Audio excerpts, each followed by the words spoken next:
mec, il est jamais décisif presque.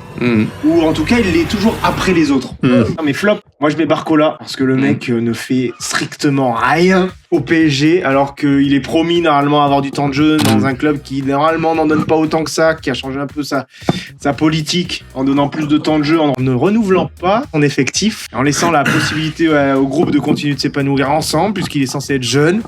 On est censé voir des Barcola encore prendre plus de mesures, en plus avec des Dembélé et des Doué blessés. On souffle mon copain. Peut-être qu'il a peut-être pas les épaules pour prendre plus de place dans un effectif ou dans un club comme ça. Dans des moments où il a eu la chance d'être décisif, ne serait-ce que même sur certains pénaltys, juste sur des pénaltys, on l'attendait. Il n'a même pas été décisif sur des pénaltys. Peut-être qu'il faudra plus de temps, un autre environnement. Peut-être qu'il faut que tu sois un mec dans l'ombre d'un autre. En tout cas, si on te demande d'avoir une place importante dans un trio d'attaque, pour l'instant, tu n'es pas capable de la prendre.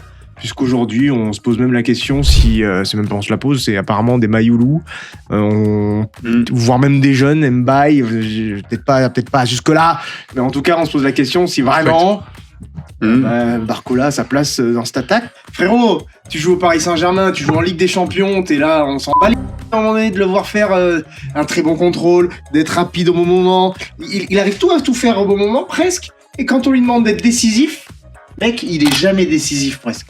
Ou en tout cas, il est toujours après les autres. Après, il est après les autres. Donc Dembélé était comme